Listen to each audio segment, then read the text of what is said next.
അതായത് 1 കിലോ മട്ടണാണ്. നമുക്ക് ചെറുതായിട്ട് കട്ട് ചെയ്ത് ഒന്ന് ക്ലീൻ ചെയ്തെടുക്കാം. തവയിലോട്ട് ഓയിൽ ഒഴിച്ചു കൊടുക്കാം.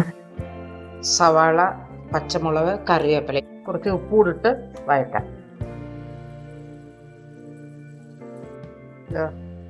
അത് പകുതി മൂത്തു. സവാള എല്ലാം ഇങ്ങോട്ട് മാറ്റിയിട്ട് അതിനകത്തോട്ട് മുളക് പൊടി ഇട്ട് കൊടുക്കാം, മല്ലിപ്പൊടി ഇട്ട് കൊടുക്കാം, മഞ്ഞൾപ്പൊടി ഇട്ട് കൊടുക്കാം, കുരുമുളക് പൊടി ഇട്ട് കൊടുക്കാം, ഇഞ്ചിയുടെ പൗഡർ ഇട്ട് കൊടുക്കാം. നമുക്കൊന്ന് മൂപ്പിച്ചെടുക്കാം.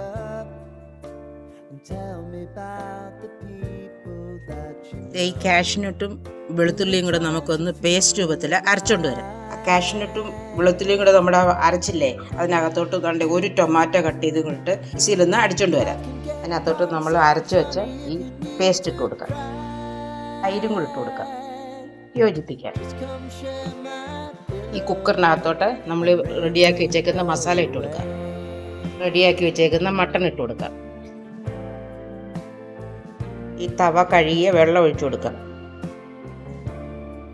ഒരു ബേ ലീഫ് ഇട്ട് കൊടുക്കാം. ഇതെല്ലാം കൂടെ നമുക്ക് വൃത്തിയായിട്ടൊന്ന് ഇളക്കി യോജിപ്പിക്കാം. ഗരം മസാല ഇട്ട് കൊടുക്കാം. അതും ഒന്ന് വൃത്തിയായിട്ട് ഇളക്കി യോജിപ്പിക്കാം. ഇത് അടച്ചു വെച്ച് ഒരു 4 വിസിൽ കേൾക്കുന്നിടം വരെ നമുക്കൊന്ന് വേവിച്ചെടുക്കണം. നമ്മുടെ മട്ടൺ കറി റെഡിയായി. ഞാനകത്തോട്ട് കുറച്ച് മല്ലിയില ഇട്ട് കൊടുക്കാം. നല്ല ടേസ്റ്റി ആയിട്ടുള്ള മട്ടൺ കറി റെഡി. നമ്മുടെ മട്ടൺ കറി റെഡി. ടേസ്റ്റി ആയിട്ടുള്ള മട്ടൺ കറി റെഡി.